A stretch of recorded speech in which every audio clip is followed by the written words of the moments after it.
देख रहे हैं एक न्यूज 24। मैं हूं श्रेया आपके साथ। नमस्कार, मैं प्रिया राज। आप देख रहे हैं एक न्यूज 24। आपको बता दें कि बिहार विधानसभा चुनाव नजदीक है, लेकिन चुनाव के साथ साथ कई चेहरे भी काफी चमकते नजर आ रहे हैं और बिहार की राजनीति इस बार की काफी दिलचस्प होगी, क्योंकि इस बार कुछ ऐसे चेहरे हैं जो वाकई युवा पीढ़ी से बिलोंग करते हैं। यानी कि हमने लालू प्रसाद यादव और बड़े बड़े रणनीतिकारों का तो चुनावी दौर देख ही लिया और शासनकाल भी, लेकिन इस बार अब हम नए और युवा यंग जनरेशन के चेहरे की राजनीति देखेंगे। बात किया जाए चिराग पासवान, तेजस्वी यादव, मुकेश सहनी, संतोष सुमन और प्रशांत किशोर, ये वो 5 चेहरे हैं जो इस बार बिहार विधानसभा चुनाव में अपने जलवा दिखाएंगे।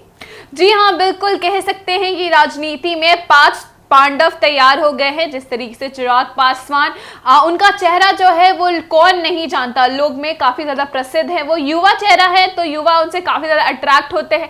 काफी युवा तो उन्हें काफी अपना आइडल तक मान लिए बैठे हैं। उसके अलावा भी चाहे वो लड़कियों की बात की जाए तो वो चाहे लड़कों में हो चाहे लड़कियों में, चिराग पासवान काफी ज्यादा पॉपुलर रहते। दूसरी तरफ देखा जाए तो तेजस्वी यादव जो आए दिन एक मौका नहीं छोड़ते, हर एक टॉपिक पे कहा जाए तो अपनी प्रकृतियां दिखाते हैं, चाहे वो सोशल मीडिया हैंडल पर बोलना हो, अपने एक्स हैंडल पर पोस्ट करना हो, या फिर उसके अलावा भी बयानबाजी में वो पीछे नहीं हटते और एक एक मामले पे वो सक्रिय रहते।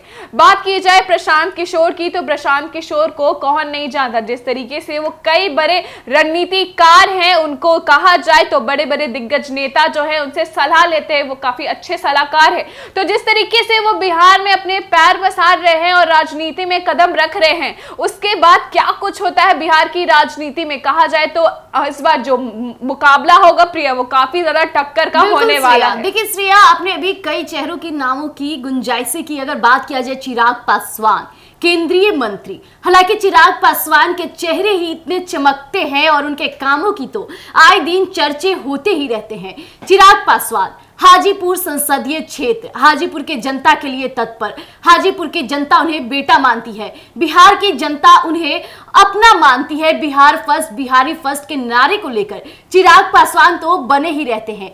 चिराग पासवान वही जो फूड डिपार्टमेंट को लेकर बड़े पैमाने पर आबकारियों को लेकर काफी सक्रिय रहते हैं। चिराग पासवान के चर्चे हर जगह रहती है। बात किया जाए प्रशांत किशोर, जो दूसरों की रणनीति बनाते हैं, खुद की रणनीति क्या बनाएंगे ये तो किसी से छिपेगा नहीं। बात किया जाए हिंदू मुस्लिम समुदाय को लेकर इस बार प्रशांत किशोर भी कमर कस चुके हैं। इतना ही नहीं, प्रशांत किशोर कई बड़े दावे करते हैं, महिलाओं के बीच जाकर बातचीत करें और उनके इस अंदाज को लोग काफी पसंद कर रहे हैं, जनसंपर्क साध रहे हैं प्रशांत किशोर। यानी प्रशांत किशोर भी रणनीति तैयार कर चुके हैं।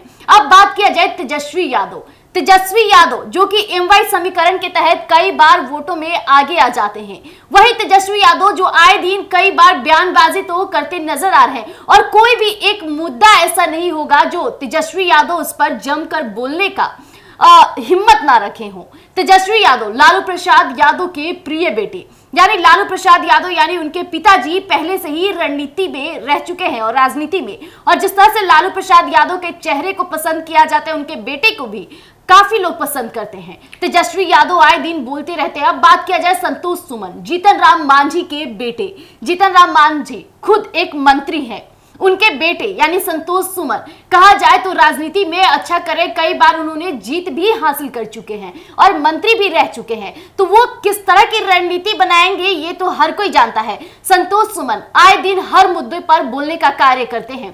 कई बार तो ऐसा भी हुआ कि CM नीतीश कुमार के बेटे का भी नाम शामिल आया, लेकिन संतोष सुमन के आगे उनका नाम भी थोड़ा दबकर रह गया। अगर बात की जाए अब मुकेश सहनी की, तो मुकेश सहनी यानी मलाहो समाज के नेता माने जाते हैं और मुकेश सहनी ऐसे नेता हैं जो अपने बल पर कई वोटिंग लिस्ट को आकर्षित करते हैं और यही कारण रहता है कि कभी तेजस्वी यादव उन्हें अपनी तरफ आकर्षित करते हैं तो कभी बिहार के मुख्यमंत्री अपनी तरफ रखते हैं। यानी हर 5 चेहरों में 5 चेहरे दमदार इस बार प्रदर्शन करेंगे। जी हाँ, बिल्कुल प्रिया, जिस तरीके से देखा जाए तो बिहार में चाहे वो भारत के राजनीति में है, लोग काफी ज्यादा पसंद करते हैं युवा चेहरा को, क्योंकि उन्हें लगता है कि युवा चेहरा जैसे ही सामने आते हैं उनसे एक उम्मीद सी जुड़ जाती है प्रिया कि वो आएंगे तो उनके भला के लिए कुछ करेंगे, जमीनी तौर पे उनकी जो दिक्कतें हैं, उनके प्रॉब्लम्स को है वो समझेंगे। जिस तरीके से सबका एक कहा जाए तो टैगलाइन चला आ रहा है, जैसे प्रशांत किशोर ने कहा कि अगर वो सरकार में आते हैं तो वो 1 घंटे में शराबबंदी को मिटा देंगे। दूसरी तरफ तेजस्वी यादव कहते हैं कि अगर उन्हें वो सरकार में लाते हैं तो वो 200 यूनिट फ्री बिजली देंगे।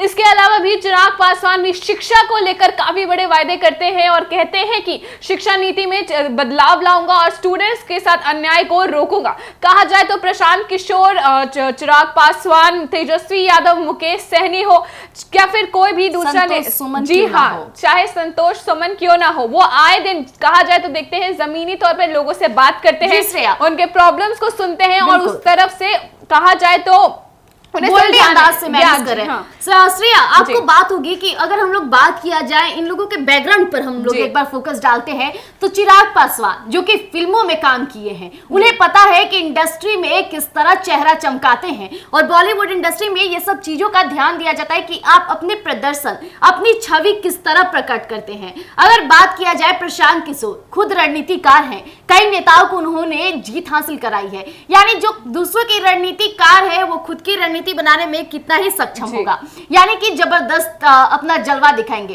तेजस्वी यादव क्रिकेट से बिलोंग करते हैं, काफी क्रिकेट खेलना उनको पसंद था, लेकिन अब राजनीति में आ गए हैं। तो जो खुद छक्के मारना जानता हो, मैदान को छोड़ के भागने की बात ना जानता हो, वो तो कैसा परिणाम देगा ये तो हर कोई जान जाएगा, क्योंकि क्रिकेटर का जो होता है रोल होता है वो काफी फोकस बेस होता है। जब गेंद सामने से आती है तो उसका फोकस रहता है उस गेंद को छक्का कैसे मारना और उनके छक्के से किन किन के छक्के छुड़ाएंगे ये तो देखने वाली बात हो जाएगी। अब बात आती है संतोष सुमन जो कि प्रोफेसर रह चुके हैं और प्रोफेसर बच्चों को सिखाता है, तो इस बार वो राजनीति में किस किस को कितना ज्ञान देंगे ये तो देखने वाली बात हो जाएगी। प्रोफेसर वो होता है श्रेया जिसके पास नॉलेज का भंडार होता है, ज्ञान का गुरु माना जाता है, यानी संतोष सुमन के पास ज्ञानों की भंडार है, यानी हर कोई अपने अपने फील्ड में काफी सक्षम और कहा जाए एक से बढ़कर एक है।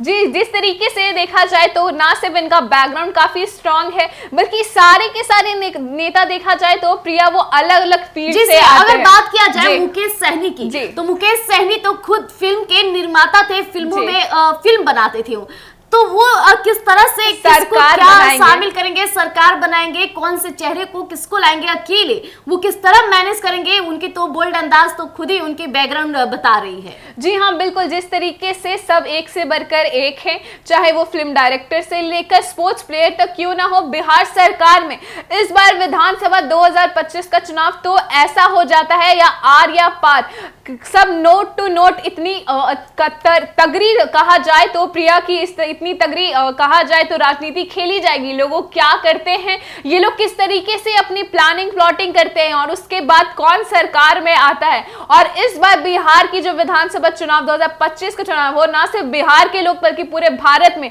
क्योंकि एक से बड़े एक दिग्गज जो है अब इसमें शामिल, जी हाँ बिल्कुल शामिल हो गए हैं। एक फिल्म निर्माता है, वो इस सरकार का निर्माण कैसे करेंगे ये देखने वाली बात हो जाएगी। चिराग पासवान खुद फिल्म इंडस्ट्री में रह चुके हैं, उनका फेम और नेम अब कैसे सामने आता है ये तो देखने वाली बात हो जाएगी प्रिया। संतोष सुमन जो कहा जाए तो वो प्रोफेसर रह चुके हैं, वो जिस तरीके से स्टूडेंट्स का भविष्य बनाते हैं, अब सरकार में और राजनीति में अपना भविष्य कैसे बनाते हैं ये देखने वाली बात हो जाती है।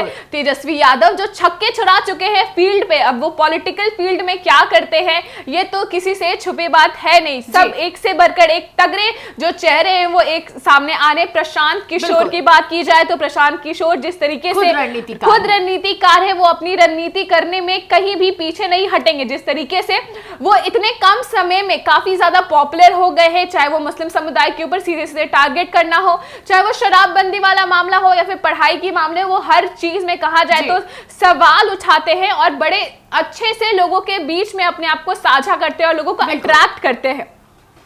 तो जी, तो जैसा कि अभी आपने सुना जो बैकग्राउंड प्ले और अपनी पिछली कहा जाए तो अपने दावेदारी को लेकर इस बार अब पॉलिटिकल गेम किस तरह से ये खेलते हैं, अपने रियल गेम तो खेल चुके हैं, पॉलिटिकल गेम को किस तरह से दिखाते हैं ये देखने वाली बात हो जाएगी। इस बार की बिहार विधानसभा चुनाव में एक से बड़े एक धुरंधर आपको देखने को मिलेंगे और सबकी किस तरह की रणनीति तैयार की गई ये जनता के लिए काफी अहम होगी और जनता भी इसमें खूब दिलचस्पी रखेंगे, क्योंकि चेहरे के साथ साथ बैकग्राउंड प्ले के साथ साथ अब पॉलिटिकल प्ले भी होगा, तो ये देखने वाली बात हो जाएगी। तब तक के लिए आप यूं ही बने रहिएगा और आप भी कमेंट बॉक्स में जरूर बताइएगा कि इस बार आपको क्या लगता है कौन जीतने वाला है, कौन सीएम फेस या फिर कहा जाए तो बिहार विधानसभा चुनाव में छक्के छुड़ाने वाले हैं। जरूर बताइएगा कमेंट बॉक्स में। तब तक के लिए आप यूं ही बने रहिएगा एक न्यूज़ 24 पर। धन्यवाद।